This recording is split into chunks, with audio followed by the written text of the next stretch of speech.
good soup. Are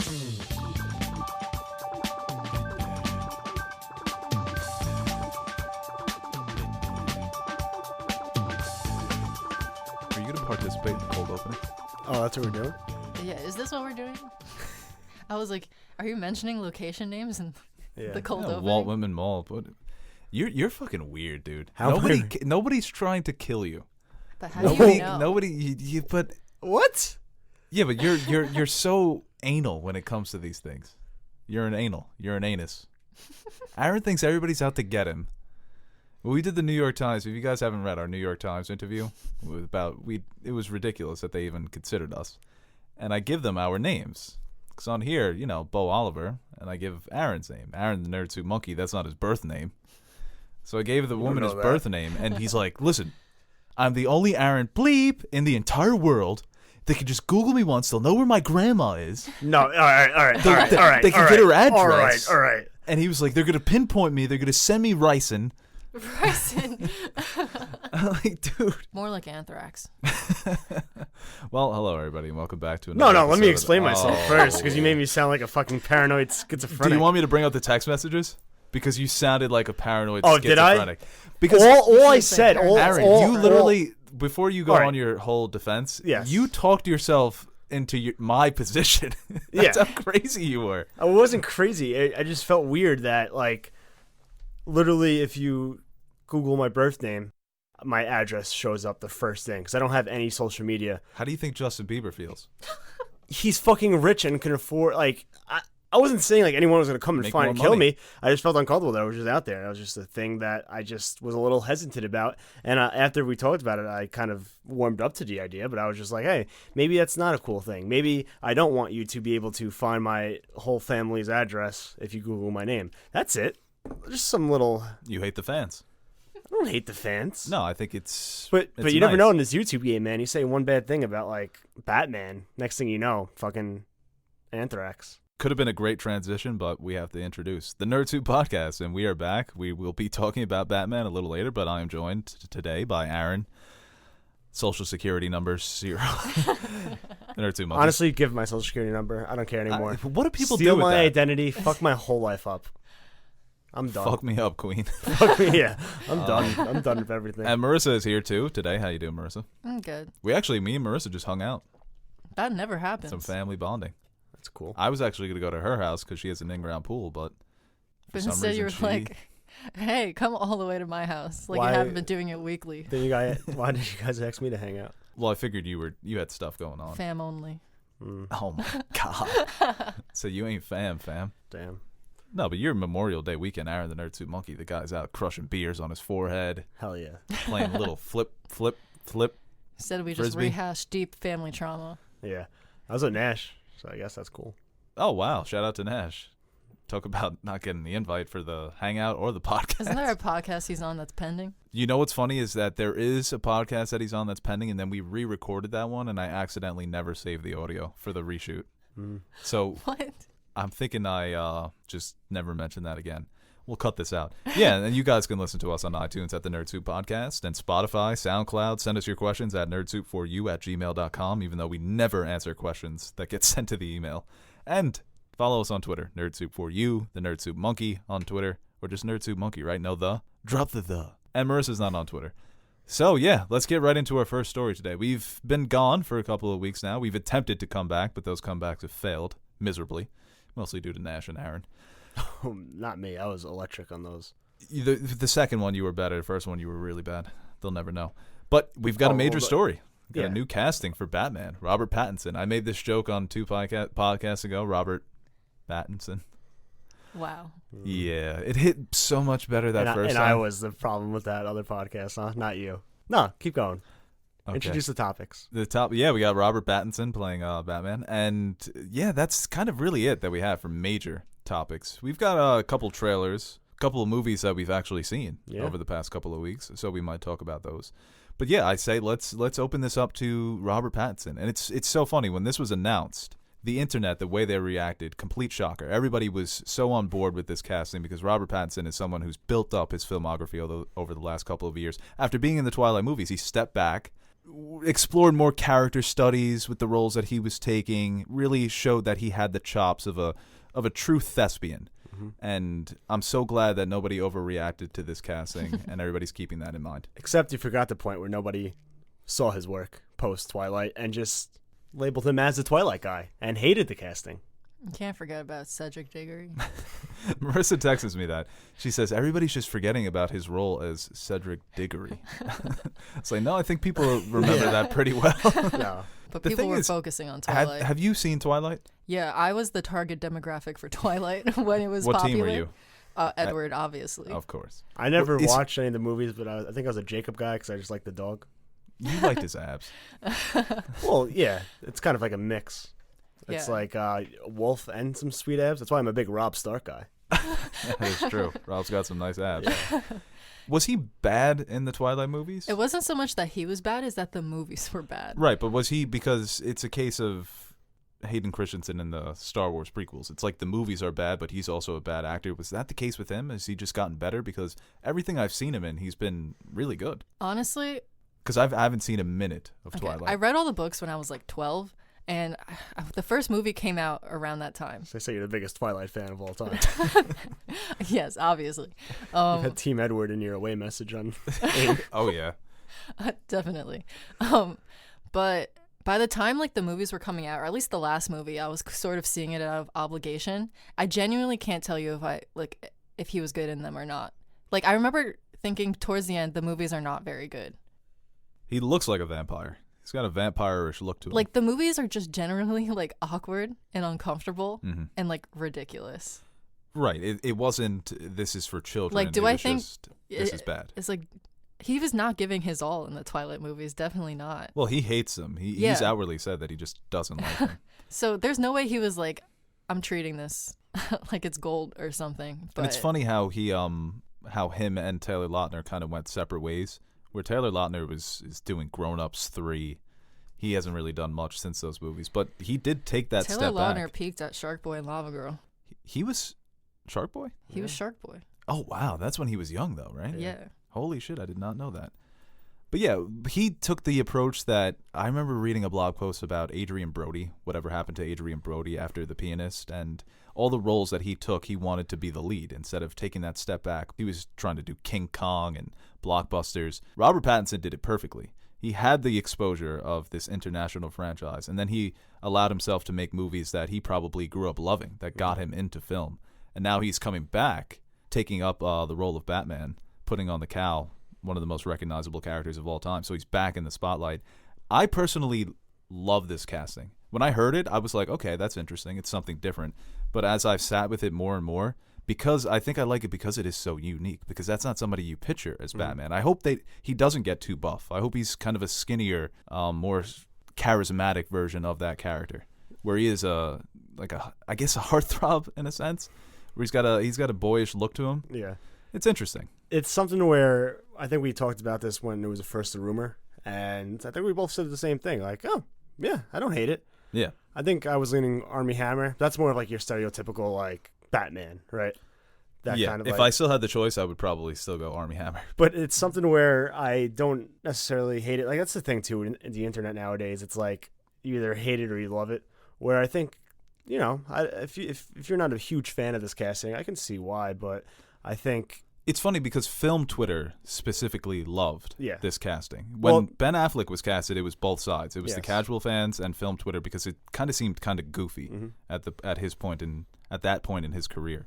But my this whole- one, film Twitter loves it. my whole thing is like I've seen him in other things besides Twilight. I think he's a very capable actor. He has a look. He's a little slight, but like you said, if they want to go for a more slimmed down, agile type Batman, or he can beef up a little, and I think it'll still fit the character perfectly.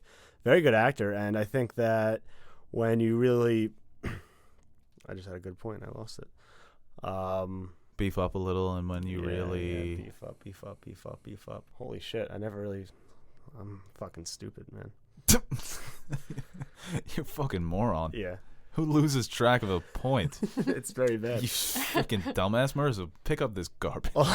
I'll try to piece it back Yeah. together. Okay. Yeah. Let's see this. But it's also too like Matt Reeves is a very, very good director, so you got to trust his decision making. And Christopher Nolan, I think we all agree, is a very good director as well, who made the most iconic superhero trilogy of all time, and he's cast Robert Pattinson in his next upcoming movie. So even if you haven't seen these movies like Good Time or Lost City of Z or anything like that, Lighthouse, which I hear is fucking fantastic too. Wait, Nolan directed Blade? What are you talking about?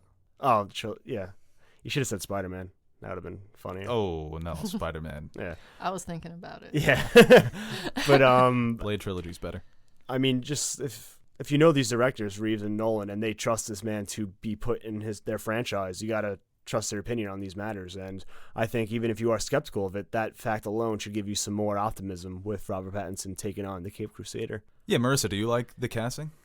Yeah, I'm a fan of it. I haven't seen any of his movies post Twilight.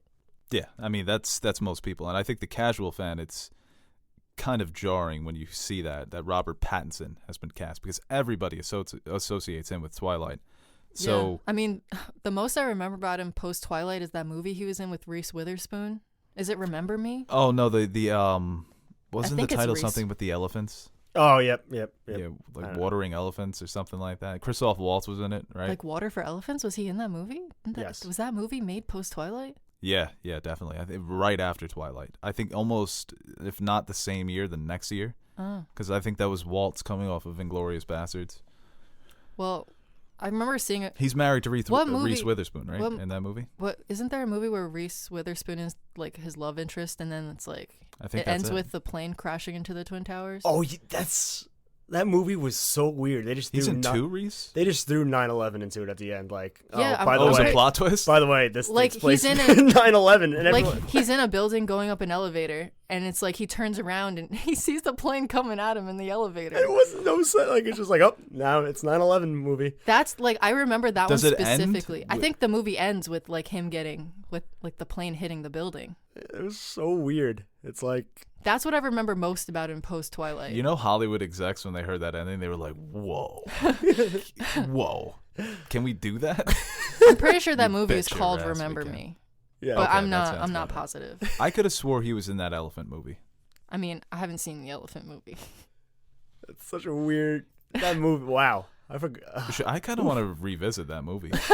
I need to watch that movie. Never seen it.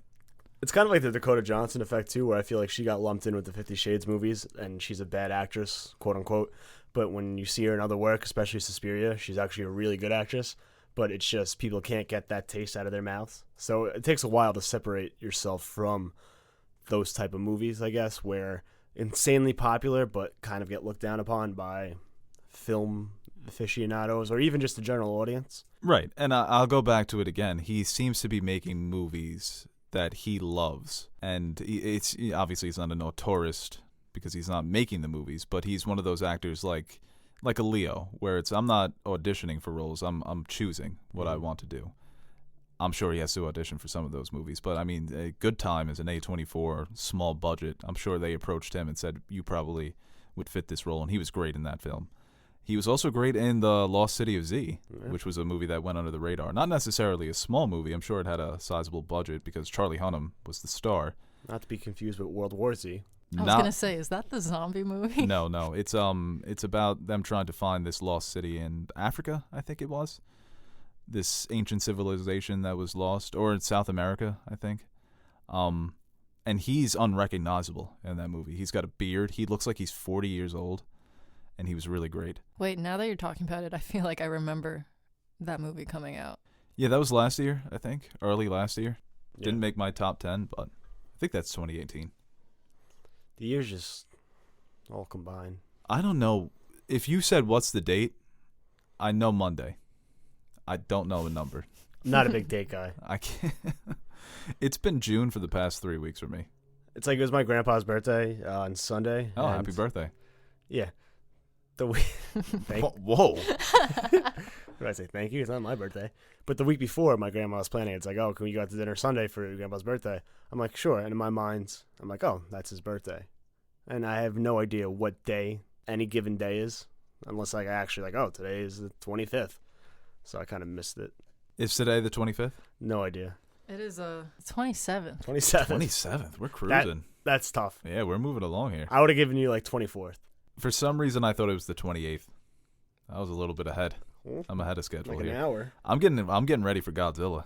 Thursday. Godzilla looks awesome, man. Ooh. So a lot of like, we were lucky because during Thrones, like I haven't seen any movies during that time, and I feel like we didn't really miss much. We're getting a little bit of a rush here. But now we're coming. We had Booksmart, Aladdin, Brightburn. There's Detective Pikachu. Oh man, that was amazing. No, it wasn't. I haven't seen it yet. I haven't seen any of the You gave it a movies that 6. come out. Yeah, but it was amazing to see Pikachu with a little deer hunter. Yeah. There's a part where he's really depressed and he starts singing the theme song. He's like, I want to be the very best. Spoilers. Who cares? Isn't Mir's Mewtwo kind of thick? Dummy thing. Right? He was my- looking like Squidward when he was My eating all the defining Krabby memory Patties. of Mewtwo as a kid is when, I think it was you. You were at my house when we were little, and you unlocked him in a Super Smash Brothers Melee, and you screamed. Yeah. You like ran across the That house. was a big achievement, Yeah. unlocking Mewtwo. in Like Melee. that is my defining memory about Mewtwo. You're not a big Pokemon fan, right? The game I can remember being obsessed with was Pokemon XD Gale of Darkness for Never the played that GameCube. one. It was Okay. it was a GameCube game. That That's was the very only one specific. that I don't know why. That makes perfect sense. For her, right? Yes. Yeah. Of course it does. I've never been like super into video games really. But that was the one that I played and I was like, I get the Pokemon thing now. But I never really played like on the Game Boy. Even though we had the Game Boy games, Manny played the Game Boy games. There's a great joke in Detective Pikachu where she works for like BuzzFeed, one of the characters, and she gets caught writing articles. It's top 10 cutest Pokemon. She's like, they're all cute. Just pick one. And somebody on Twitter was like, oh, I wish I could have a Pikachu. And somebody responded, was like, just get a dog. That's kind of a Pokemon on. They're just awesome pets. But Detective Pikachu, I thought it was adorable. Did it have terrible acting? Yes. Were there 75 plot twists at the end? Of course there were. Was there a real plot to latch onto? No, not really. But Well, the only good part was there was a Squirtle, and he was a fireman. that was Oh awesome. my god! I just remembered That was Yeah, come on. when I was in like the 3rd grade. I was like really obsessed with Pokemon trading cards, but I didn't know how to play the game. I don't think anyone did. I don't think there's any I established had a rules for that binder game. with all of the cards like in them. I'd be like, Mom, take me to the store so we can buy packs of Pokemon cards. Never I still played have the my game, binders.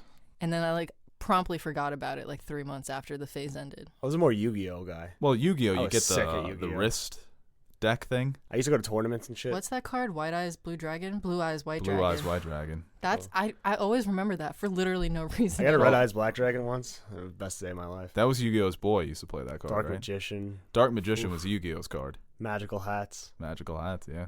I I always like Gravedigger. I was a Was big that- Gravedigger guy. used to go to tournaments for that and MLB Showdown. Of course you did.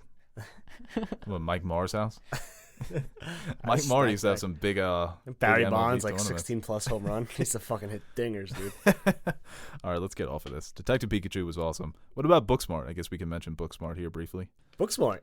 It was very enjoyable. I Emma really Stone, liked it. Jonah Hill. No. No, that's the other one. Yeah. Yeah. It's funny how influential Superbad has been because I feel like I've seen this movie so many times. And sometimes it's good and sometimes it's bad. This was on the good side. No, yeah, they had some nice twists kind of to differentiate it from other coming-of-age comedies. But it hit a lot of the same beats, but I thought it was hilarious, man. And we were talking about it, too, like, when's the last time? I think Blockers was the last time we saw a comedy in theaters that we were actually genuinely laughing at. And this had some fucking great moments. Yeah, it was a very, very funny script. Yeah. Billy Lord, Carrie Fisher's daughter, stole the show. People were saying that she might get nominated for an Oscar. Oh, I like the, I forget this character's name, the drama She kid. was that good. The drama guy Oh, with the the main glasses. drama kid was Oh, amazing, dude. fantastic. When he threw the murder mystery party, Yes. it's like, you just take your roles. Yeah. Just enjoy yourselves. It was a very delightful film. It was funny. I thought it had a great The only story. criticism, I think the biggest criticism is that after seeing 8th grade, these kids aren't even in high school. No, this They're was adults. This was not a high school. Like I don't No. maybe in California. They're not even trying. Like New York high school was fucking terrible. Like this seemed like a pleasant high school to go to where everybody Yes. is like, "Oh, hey, what's up? You're this guy and you're this girl. Let's all party." I'm like, "Hell yeah, that sounds ideal." Or like the bathroom scene when they're talking about the main character. Yeah. They're like, yeah, I'd have sex with her, but her personality is a butterface. And it's like, That was supposed to make me feel bad for the main character. It's like, are you kidding me? They want to have sex with you. It's like What's the end game here? People in my high school prided themselves on shitty personalities. Yes.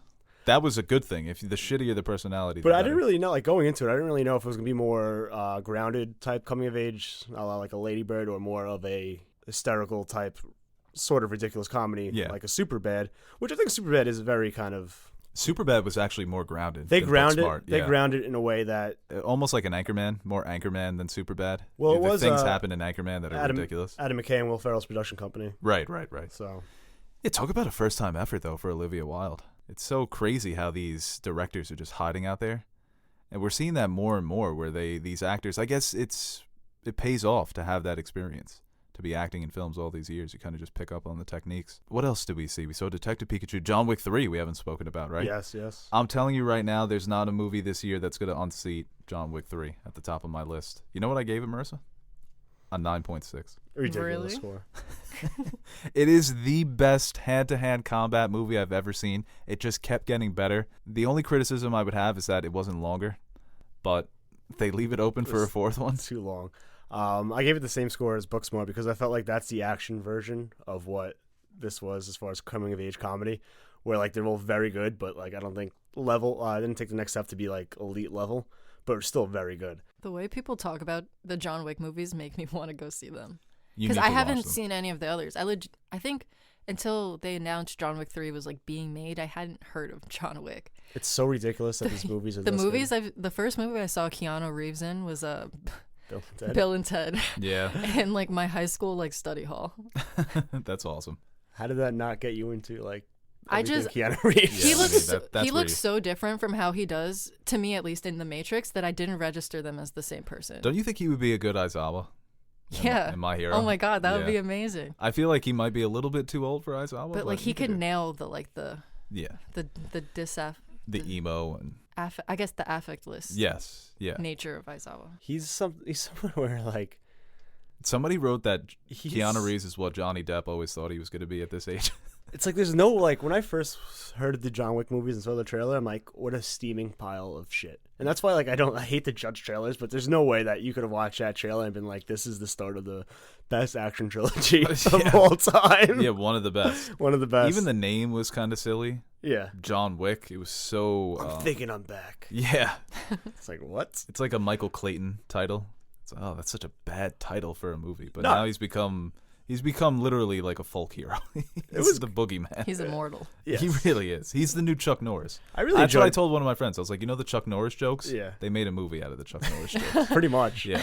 I enjoyed it. Like technically it's some of the best action you'll ever see. And they always look so good. Yeah, no, it's well choreographed. The fight scenes are as realistic as possible for this type of ridiculous yet somehow like grounded. Like it makes sense. It shouldn't be as grounded as it is, but I felt like this one kind of strayed away from that groundness that the first two had. This one seemed like they tried to get a little ridiculous, and I don't mind that. They literally made him kind of superhero-ish towards the end. I don't mind that, but it was kind of just like at like 2-hour movie, like an hour and 20 minutes into it, I'm like, they're still going.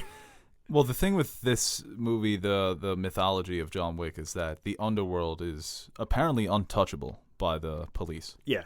Well, that they never run into any problems with the cops, that everything runs so smoothly. This is 9 to 5 organized crime. It's unbelievable. I did see a tweet, and it was like, I wish the world ran as smoothly as the assassins do in John Wick. It's like an international assassin community, and it's ran on such a strict... like the structure of the universe, the way that everything operates is so efficient. I like that. Who's the actress's name? The antagonist, I guess you can call her. Oh, the adjudicator? Yes. I forget her name, but she's been in other stuff. She was good. Well, at first I thought she was going to be like the actual like main adversary that he fights. Yeah. Yeah. But I like the way like they took her role as like she was just her character represented the table, I guess. Yeah. And I guess they gave a lot of depth to like how this world like is built and like how they follow the rules and just how, you know, she can just come down here and say this is how it's going to go and you guys have to follow this or you pretty much toast. So I liked that aspect, how it wasn't the like non-violent aspect of it the more like set in rules. Well, And it's a very polite society. Yeah, I go to these movies for the violence, but I kind of like the world that they build and like all the rules, regulation, and kind of pseudo government they set up there. It's like kind of cool. It's like, oh, how is this all working? Halle Berry was great too. Very good. Halle Berry's in this movie. And she's got murder dogs. Yes. Literally, all I know about John Wick is his dog Those got dogs. killed, and Yes. now he's killing people for it. I thought that was a meme at first. I didn't realize that's No, what the that's movie was the actually plot about. of the movie. Somebody put after John didn't pet Ghost, it's like that's not the John that Ghost deserves. And they put a picture of John Wick. But there's a moment in the movie where Halle Berry, one of her murder dogs, gets shot, but he has a bulletproof vest. So Halle Berry just goes ballistic and starts murdering people. And John Wick looks at her and is like, "What are you doing?" And she's like, "They shot my dog." And he's like, "Yeah, I know how it is." But it's actually the first one. You should watch it. It's actually very emotional. Because it sounds ridiculous to everybody else. It's like, why are you murdering all these people because they killed your dog? But when you see the way the dog dies, it's like, yes, murder everybody who had anything to do with this. I saw Rocket Man too. I really like that. Oh, Rocket Man. That has Taron Egerton, right? Yeah. Very good. He's a better singer than Elton John. No. still very good. My mom's boyfriend is like, that's one of those voices like Freddie Mercury that you just can't get somebody to. I'm like, I don't know about that old. It's like Rami old buddy. Malek. I don't want someone to try to sing like Freddie Mercury because the whole time I'd be like, that's not Freddie Mercury. But Elton John and Taron Egerton singing, you're like, oh, that's actually very nice. Yeah.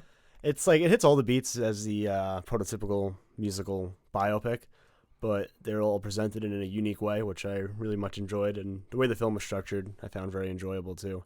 And yeah, I really liked it. It's a good movie. Richard Madden. Richard Madden is in it. Is he Guy- rocking his gray streak in that movie, or is that just for red carpets? No, I don't think so. Were you a man. big Gray Streak Richard Madden fan? You know, Yeah, he plays I'm a the big same. fan. He plays the same character in Rocket Man as Aidan Gillen played in Bohemian Rhapsody. Oh wow, look at that. Yeah, But it's the same manager. But he bangs. Yeah, and he winks. He has a wink on him. Oof. Ooh. That's Bond right there. There's like 4 different times where he winks at the screen. I'm like, yeah. He winks at the screen? Well, no, he Oh, you must have creamed your pants. no, he winks like at someone else. I'm like, hell yeah, King. They were boys. Yeah, That's for you, Aaron. yeah. Richard Madden and Cinderella, though. He was. That dude was I saw him Prince. in Cinderella before I saw him in Game of Thrones. What are you, a big Richard Madden fan? I didn't know this. And Richard Madden and Cinderella specifically. It's very. Okay. Your specifics are pretty funny. That Yeah. Pokemon game. I'm not even sure that exists. I It feel like you does. just made that up. I really like. The other day I found the disc and it doesn't work anymore, and I was like disappointed. That's the worst, man, when those old systems break down and then you got to steal teddies. Did you guys hear about this story about Deadpool? No. That what they're trying to bring him in, right? Yeah. Apparently they either- want to. It's a Spider-Man movie, and then there's another one. They're talking about maybe a Disney Plus series, Oh yeah, that's right. which would be interesting because I wonder if they would scale it back to PG-13, or they would just let people know what this is, that you need to get your parents' permission to watch the Deadpool Disney Plus, because you have to assume it's going to be aimed towards families. Well, it's weird too with like Ryan Reynolds. I don't know if he would want to do like TV. I think they should do the movies. I mean, think he'd be willing to do it. it's like so. Well, I guess if he does do the show, then what do you even do Deadpool 3? Well, there was like an article saying like Disney's trying to find a way to incorporate Deadpool into the movies, and someone's like, just have him show up. That's literally Deadpool's character. Yeah. He can just show up and be like, hey, And acknowledge it. yeah. It's like, wow. It's like he can even be like just make the joke right away. It's like, wow, like this is Disney, huh? Yeah. Deadpool's the one character you can have him be like, oh, we switch companies. There's a merger. But apparently they want him in the third Spider-Man with Tom Holland. Which I guess we need to see how Far From Home goes. If they're introducing the concept of the multiverse in Far From Home, then I guess they can do whatever they want. Well, it's interesting because the Spider-Man Deadpool comic works perfectly. Oh yeah, they're so funny. They have a great dynamic, but it is you're not fundamentally changing. My whole thing was that Deadpool is talking to nobody. But also, That's how I kind of justify that he's just a Spider-Man- lunatic. the Spider-Man Deadpool comics, it's like Spider-Man's an adult, Yeah. and now right. he's like a kid, sort of, however old he is now. Which I think him being younger does like fundamentally change the dynamic between them. But it's also you wonder if we're ever going to see R-rated Deadpool again now, because him in a Spider-Man movie, the dude can't be making. I mean, in the Deadpool I mean, they movies, could lean on that. or lean into that. And they do it. They do a good job in the comic because the comic's not rated R either. But the thing is, we have the precedent for this. I mean, this guy's making coke jokes and gay jokes and every type of joke under the sun. I've always, when we were first talking about the merger, I was always like trying to figure out how they would introduce them and not disrupt the flow of the MCU as a whole. Because I feel like even if it's like an Avengers movie and he just came in, I would just be like, oh wow, that's different. That's a weird turn for what just happened, or what they established, where it is a very, fantastical world, but they do try to ground it as well as they can. And now if you have this guy breaking the fourth wall, calling them out on every single technicality, it's kind of like, oh, that's different. Yeah. It's like a character that works well on his own, but when you introduce him to an already established franchise, it could be a little jarring if not handled correctly. No, I mean, I want to see it. I want to see him. I mean, yeah, like he is a character that does work better on his own. If they were going to not go the rated R route with him in the future, I think just sprinkling him in randomly, just like a tiny bit into specific movies would be the best bet. I can't think of what else they could do with him. Yeah, it's going to be interesting to see how they incorporate him. And really the X-Men as a whole, because it looks like you want to start with Deadpool because he is so established and those movies make a ton of money and they're cheap to make.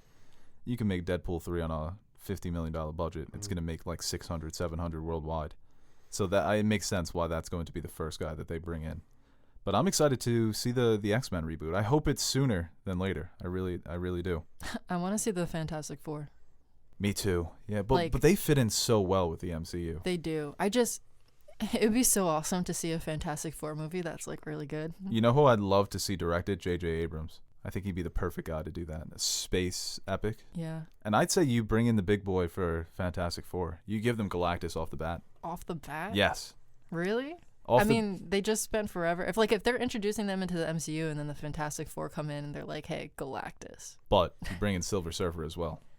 I want all of them in that first movie. But you can always bring... The problem with the MCU is that they always kill off their villains. Mm-hmm. I really didn't want them to kill off Thanos. I wish they would have just put him in super jail. But I guess now with the idea of time travel, it's anybody time travel, multiverses. Yeah. Ultron to me was the worst case of that. I mean, they built towards Thanos, so I don't know if you want to go straight out like, here's Galactus, here's Apocalypse, here's all these big guns, where I think... Well, Galactus that's where like is kind in of that like first Fantastic Four. The second Fantastic Four. Yeah. They weren't great. Except he was a cloud. But in the comic, isn't he the first villain that they face? I don't think he's the first. In like the first like 50 or so issues. Okay. I don't think Galactus is the first. I mean, I haven't read those, so I can't be sure. Should he be the villain though for the overall universe then? Or do you keep him just for the Fantastic Four? Honestly, the more iconic villain for the Fantastic Four is Doctor Doom. So well, Doctor Doom, I want to see him get his own movie. He's a character that should be developed like we got with Thanos. Yes. He is such a great character, too. Actually, you know what? I'm kind of coming around. If they do Galactus first and build up towards like a really cool Doctor Doom, I might be with it. You go Fantastic Four, then Doctor Doom movie, and then you bring them together in a sequel. But there's a great comic. Have you read it? It's a Doctor Doom and Doctor Strange crossover. No, I haven't. Where he needs Doctor Strange's help to free his mother's from hell. I've heard about this. Yeah, I haven't free his read mother's it. soul. It's amazing. I listened to a podcast that like recapped it. Because he's one of my favorites, Doctor Doom, because it's the science and the magic. And I think with Benedict Cumberbatch, if you got an actor, like a great Eastern European actor, almost like, I guess you can get Fassbender, but he played Magneto. I don't know. But Doctor Doom is the guy that you definitely want to develop. All right, so let's go to fan questions here. Got some good ones from our folks on the old Twitter. This question here from Adelaide at Probs Adelaide. Since you guys are getting more into anime content, what's some easier ones to transition into? Well, Marissa, I leave this question to you. I mean, the first anime I watched was Full Metal Alchemist, the original, and not Brotherhood. Partially because at the time I didn't understand what the difference was between them. I thought Brotherhood was a sequel series. Mm-hmm. I didn't realize it was like another go at the adaptation. But I think either Full Metal Alchemist is a good one to start with. They're about 60. I know Brotherhood is, I think, 64 episodes. I forget exactly how many episodes the first version is. But for like a contained story that definitively ends and has like a satisfying end, I would go for Full Metal Alchemist. My Hero would be a good one too. Yeah. That's one you can jump in right away. And yeah, I keep forgetting about the newer ones. Yeah. that have come out since I first started watching. And that's a great one that you just run through for... You can just sit on a Saturday and knock out like 12 straight hours. Yeah, because of My Hero. there are so many classic anime shows that are so hard to convince people to watch because of how long they are. Yeah. And sometimes, like, because they're so long, they're not that good. Well, One Piece is the ultimate, right? I mean, how many episodes is One Piece? One Piece is still going. I think it's around 900. 900. You're the fucking worst. I don't know anything about anime, so I'm just trying to look engaged while not being engaged. I mean, I just did that while you guys were talking about all the movies you Yes. recently watched. So learn from Marissa. I mean, there's all like the really classic ones, like the Dragon Ball Z's, Naruto, Bleach. Well, Dragon Ball Z, it's Naruto. Those are the ones that have. Those are like, if That you want to undertake it, go ahead. Yeah. I have seen a lot of Dragon Ball Z. I have not seen Naruto or Bleach. That's something that those are almost you have to watch them as a kid. Kind of. Or when they first came out, you kind of grow up with them. I only happened to see Dragon Ball Z because my brother decided he was going to watch every single episode one summer, and he just did it. That's one that I would love to go back to because the nostalgia of just watching that as a kid when you get home from school on Cartoon Network. But the bigger ones like Naruto, I would never watch, even though I've heard great things. I mean, Cam is just obsessed. Yeah, Cammy, yeah. Our cousin Cam just trying to get me to watch Naruto. Bleach is maybe one that I would pick up. I was big into Dragon Ball Z. I remember one of my friends back in the day, he had like all of the Japanese versions, I guess. Yeah. And there was like so much more to it than what we got on Cartoon Network once a week. And like it took 8 episodes for a battle. But then there was... Well, that Frieza fight, I think that's legit like 18 episodes. The reason I started watching with my brother was because I caught like part of a fight and I wanted to see how the fight ended.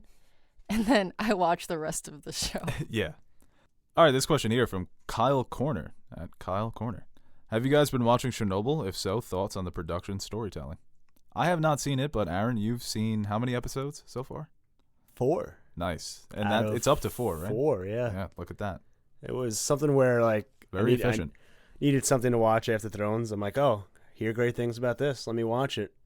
Then only to find out it's a limited series that's almost over. So I'm just delaying the inevitable of having to try to find another series. It's not even one of those shows, because we joke about this, that there's so many shows. It's like, oh, hear great things. Chernobyl is like people are claiming that this is the best show of the year. It's so something far. where like you hear great. Different.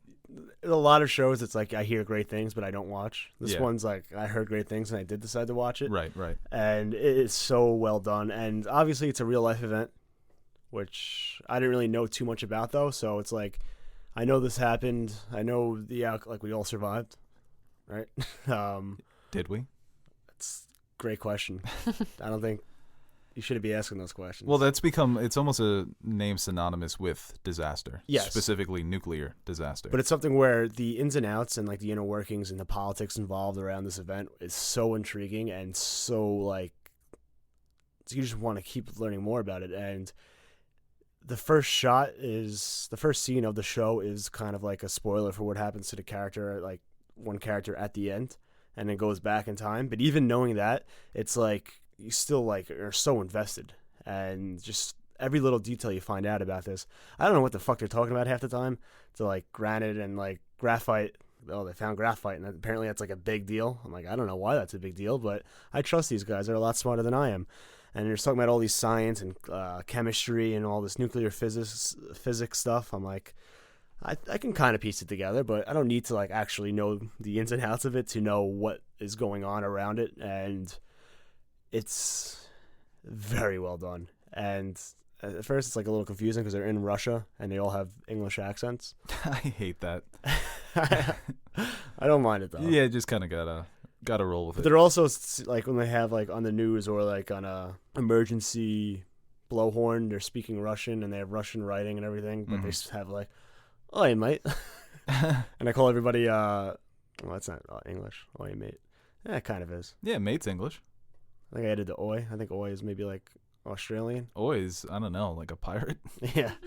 Anyway, but they call each other comrade in like English accents. I'm like, yeah, okay, I like it. So like England.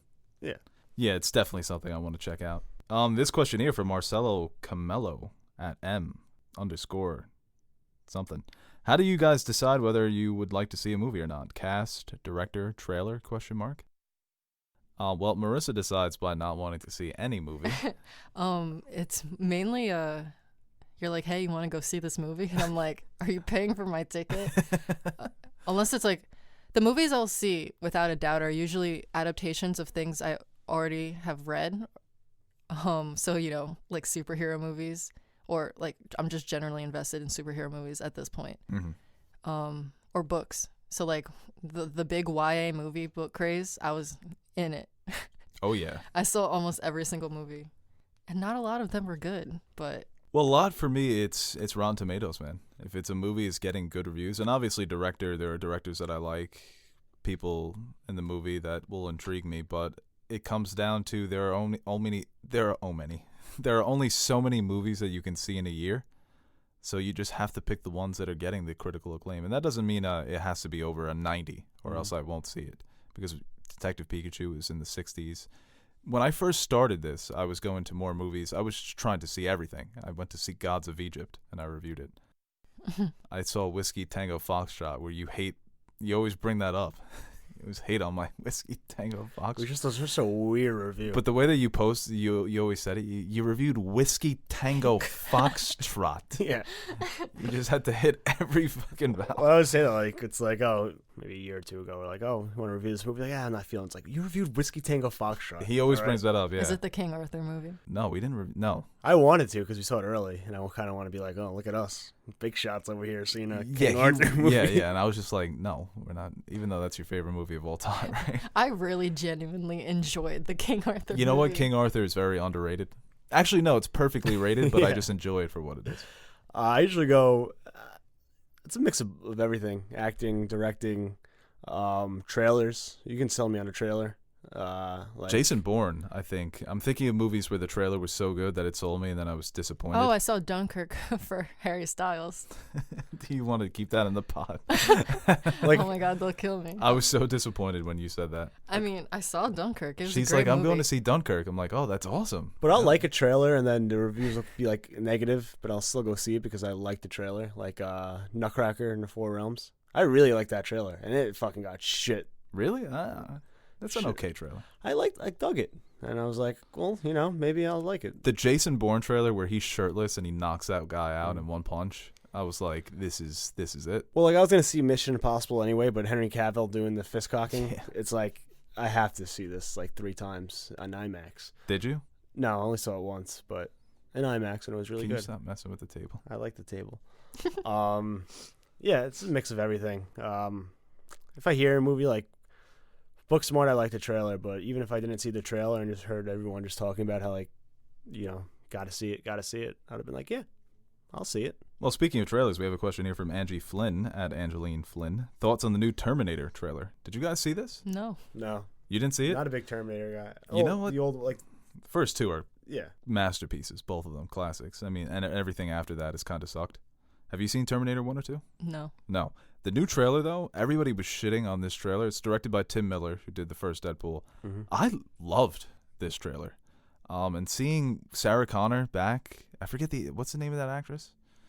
The woman who plays Sarah Connor? Lena Headey, No, Amelia Clark. Emilia Clarke. No. God damn it, I can't remember her name. But seeing her back when she's got the big gat and she's going after these Terminators, and Mackenzie Davis from Blade Runner 2049 is also in this movie. Old grizzled Arnold. I thought the action sequences looked great. Everybody was complaining about the CGI. Didn't really have a problem with it. I'm on board, man, because Tim Miller I'm a fan of, and the Terminator franchise has been terrible over the past, I guess, 15 years or so. But if you can listen, if you just make a good, fun action movie like the first two were, they weren't that deep.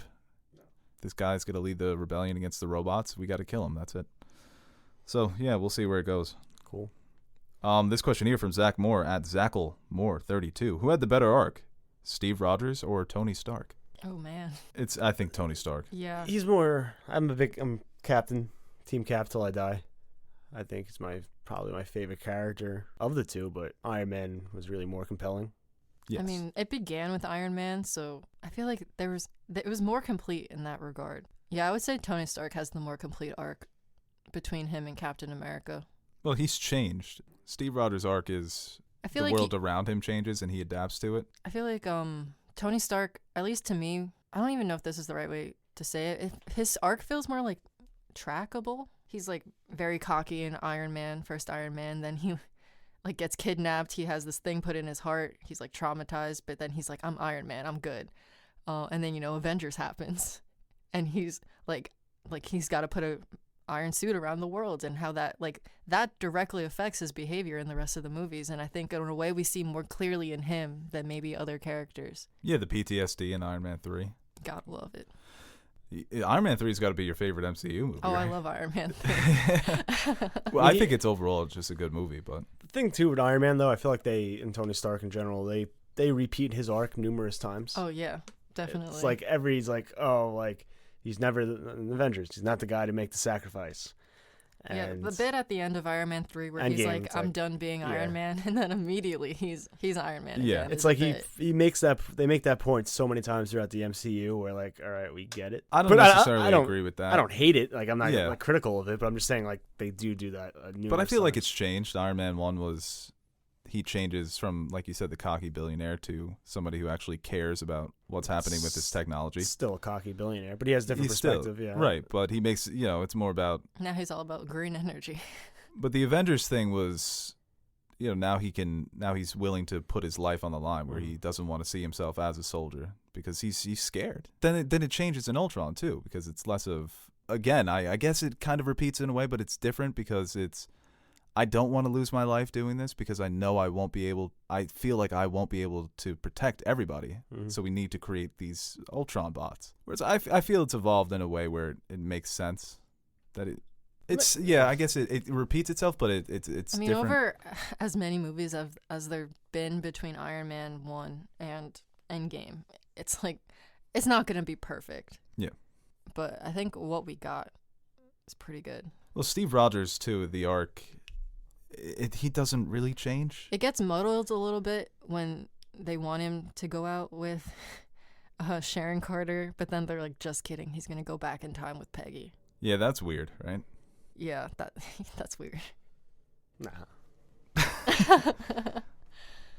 This question here from Brianna of Tarth at Dear Gules. Wait a second. How do you think Far From Home is going to play out? I hope. Did you it's see that amazing. terrible poster? Yes, it's a shitty poster. Wait, which one? Ooh, it's bad. It's Spider-Man in the middle, then Nick Fury to his right, and then Mysterio to his left. And it looks like terrible Photoshop. I literally, normally I don't pay attention to the posters. Yeah. But, I don't know, the trailers have looked good. Good, yeah. It depends on how they're going to use the multiverse. Yeah. And what implications this movie is going to have. Because it looks like it could be kind of a big bang for the multiverse throughout the rest of the MCU. But people think that Mysterio's lying about that he's using that to manipulate Spider-Man. It's possible. He's definitely manipulating Spider-Man no matter what. It just, I guess, depends on what he's lying about. But personally, I'm probably going to love the movie no matter what. That is true with you and Spider-Man. I have, you do love your Spider-Man. Spider-Man is my thing where it's like, I'm incapable of judging quality. I hope it's good. I want it to be good. I want to love it as much as I loved Homecoming the first time I saw Homecoming. I still love Homecoming to this day. Yeah. People are already saying that it doesn't hold up. No, I think it holds I up. know people judge that. It's a coming-of-age John Hughes comedy. I love coming-of-age stories. Yeah, I think there's so many jokes that I can just recall at the top of my head, like when they're going to the party and Peter's like, maybe I should just be myself. And Ned's like, Peter, nobody wants that. He's wearing the cowboy hat and he's like, I got it. Yeah. He's like, the cowboy hat is definitely doing it for me right now. And he's like, Peter, nobody's talking about the hat. Him web swinging in suburbia. Amazing. No, the best is my favorite joke of that movie is when those random people on the sidewalk see him. Do a flip. Yeah, you're Spider-Man? Do a flip. Or the Yeah. ferry. And it's like, go Spider-Man, and the boat breaks, and he's like, never mind. It's like, go Iron Go Man. Iron Man, yeah. I still love that movie, and it kind of looks like they're, like we said, it's more of a fantasy sci-fi element to this one. Yeah, I am slightly worried that they might try to turn Spider-Man to Iron Man 2.0 now that Tony's dead, which is not what I want out of a Spider-Man movie. Well, that suit is here to stay, yeah, right? But like at the end of Homecoming, when he's like, I want to be like a friendly neighborhood Spider-Man, I don't want him to be like, I need to take Tony's spot. Like, I don't want that to happen. No. Well, he can't be the leader of the Avengers. People keep saying he should be. No. He's a kid. I mean, if they go for maybe like a a young Avengers route, or maybe like a Champions, which is a relatively new team. Yeah. But I really don't know who's going to lead the Avengers. I mean, they have 3 years to kind of decide. I still think the natural choice is Captain Marvel. But Captain Marvel's never around. I know, yeah. Which is established And they in the movie. Yeah, they stress I that think a they lot. should go for Black Panther. I think it has to be Sam. Oh, yeah, I guess Sam makes sense. Yeah. Captain America. I've said this before. Like Captain America, that's the de facto leader of the Avengers, That's true. regardless of who it is. Well, Tony Stark even says in Iron Man 2, I just make all the stuff. He's the boss. All right, this question here from Lovergirl at Sarah E. Danks. What did you guys think of the Westworld trailer? A lot of cyberpunk vibes. It's cool that they're getting away from the park and exploring how society is functioning now and in the future. And we see that, too, with their cell phones, some of their devices.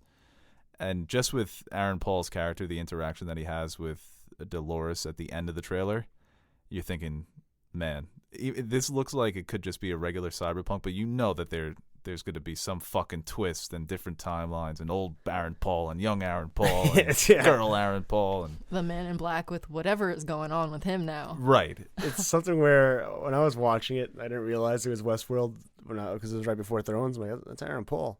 I'm like, wait a second. Aaron Paul's in Westworld. Oh, okay. This is what we got here. I That's straight the same up thing. didn't see the trailer until afterwards. I texted Bo about something completely unrelated, and he thought I had I typed Westeros, and he thought I had typed Westworld, and he was like, "That Westworld trailer was crazy," and I was like, "Wait, what?" Yeah, it was that final shot of Dolores was awesome. She's one of my favorites, man. But like most of like the appeal for me from Westworld was the Westworld. Like, Yeah, it's like Westworld, not. Yeah, but do you want to just stay in the park for another No. season? I know you have to do more with the story and create and expand upon it, but It that's was like, also never that really was the about attraction. the park. I know, but like that setting was just very pleasing to me. also as a viewer. season 2 for me was like exhausting to watch. Yeah. Yes. And so, like, I'll watch season 3, but I don't know if I'm gonna watch it the way I watched season 2. No, I'm just going to watch season 3 and not read anything about it. I'm just going to have everything be explained to me. I don't want to hear any theories. I don't want to watch. And there are some great channels out there who do great jobs reviewing it. Hack's Dogma is one of the best in reviewing Westworld. Not us anymore. Nope. Sorry. Nope. Don't even text me about it. You're going to try and entice me Monday morning. No, it's gonna happen. No, it's... I guarantee. This question here from Christian Eulenberg. What is your record for most watched movies in a day? And part 2 of his question, what kind of video editing software do you guys use when creating a video? Do you have any recommendations for new users? I'm planning on starting a movie review channel with a good friend of mine. It sounds like an old, young Aaron and Bo starting their channel. Well, I guess I'll answer part 2 right now. Except for the friend part. No, yes. What do you say? Good friend? Yeah. Yeah. Acquaintance. Yeah. The main softwares you're going to want to study: Final Cut Pro, Photoshop, and After Effects. Get a Skillshare account, and it's not just because they've sponsored our videos, but seriously, Skillshare has so many fucking... That's like one of the products where you like to talk about it because I use it, and they didn't sponsor this video, but just get a Skillshare account and try to master those 3, and it's easy, man. They have so many great tutorials. And Are you saying you're not a fan of Vikings, the game app? Raid of Shadows. Oh, okay. And Raid of Shadows has the best 3D graphics that you're going to find on an app. No, but there's things that you sponsor, and then there's sponsors that it's like you really love them. Yeah. Skillshare is one of those. Record for most watched movies in a day is probably 3 for me. I don't know. I did 2 the other day. When we got back from Booksmart, I just threw on another movie. I've done like 3. I know I've done 3 because I've woken up on like a Saturday or Sunday morning and watched all the Lord of the Rings and just didn't leave my couch. Or Star Wars. It's probably like 3 or 4, depending on... What's the most that you've binge watched a show? Oh, when I watched Doctor Who the first time, it was right before I think season 7 was coming out, and I watched of the new Doctor Who seasons 1 through 6 in a week. Oh, man. How long are those episodes? An hour. And how many episodes Or in a just season? under an hour. Not 24. I think it might be 12 or 13. In a week? Yeah, so it was right before I started 10th grade. Okay. I'd finished all my summer assignments, and I was like, you know what I'm going to do? Watch all of Doctor Who. And I think I literally planned it out. I was like, I need to watch this many episodes a day and stay up this late in order to finish before school starts. And I That's did funny. it. In college, I used to fucking just binge everything to like the point where, like, my sleep schedule is pretty fucked up now, but back then it was terrible. Like, I had no set. Like, I would have class, but I would still watch TV to, like, on my laptop to, like, 7 in the morning. Like, the light, like, birds would be chirping, and I'll still be watching. And that's how you know you found a good show. That was me when I was watching Doctor Who. Once it gets daylight again, you're like, wow, this show is fucking awesome. Even if you haven't, like, outwardly said it yet, the fact that you just kept going. Like, I remember, like, early seasons of Dexter when I first started watching that. I would just I couldn't stop watching. And I just had to watch the next one. Then I would go to class, fucking sleep, wake up, it'd be nighttime again, and I'll just go to the dining hall, go back, and just watch more TV. I think more recently, when I was watching Hunter x Hunter, partially because I was supposed to be writing my thesis, and instead I was like, you know what I could do? Watch like 15 episodes of this. But those are half an hour long, and it's so much easier to binge watch anime than like a different hour-long TV show. But nothing is on the level of when I watched all of Doctor Who. Yeah, the most I did Game of Thrones season 3 in a day. And I did Breaking Bad, probably 9 or 10 hours of Breaking Bad in a day. Mm-hmm. But for movies, I mean, you get 3 short movies, hour, half, you know? Got some time to kill. I feel like I've definitely watched like probably 2 movies in a day, but I can't remember what they are. Yeah, I'd say that's probably normal for most people, just 2 or 3. And it's like you watch something on like TV, and maybe there's another one that comes on that you're like, okay, I'll watch this. Or like a Netflix, whatever. Well, movies can be more draining than binge watching a show, I feel, because the story is, you're trying to get all that story within 2 hours. TV, you just keep building, so you want to see what's coming next. Yeah, it's a thing where film, you get a finite, like, you get an answer, and it's over, and you're like, okay, I can live with that. TV, it's like, well, what happens next? Yeah. I could find out right now if I really wanted to, so I am. It's one of those things where when I see a Star Wars movie, if somebody said the next episode is in this theater right now, you can walk out of episode 7 and watch episode 8, I would do it. Yeah. But a movie like Blade Runner 2049, I can't do anything for the rest of the day after watching that movie. Just have to decompress, take it all in. I think Hill House is the last series I watched, like, knowing that I didn't have time for one more, but I still watched it anyway. Yeah, that was a fun binge. Yeah. I miss Hill House. You need to watch that. Why I've been meaning to. I don't know why. I try. Let's wrap this up. Okay. All right, everybody. That's the Nerd Soup podcast for today. Didn't have a lot of stories, but we had some good fan questions, like we always do. And we're going to try and get these podcasts out to you on more of a schedule. We're shooting for every Tuesday and Friday. We'll see how long we can do that. Will you do it in the first place? Tomorrow at 12. Or today at 12. Yeah, Tuesday and Friday at noon. That's going to be our scheduled programming. So maybe you'll tune in. We can be your Tuesday podcast. I already have a Tuesday podcast. Well, for Marissa, the Nerd Soup Monkey Aaron, I am Bo Oliver, and we will see you guys later this week. Friday, right? Yeah, we'll see.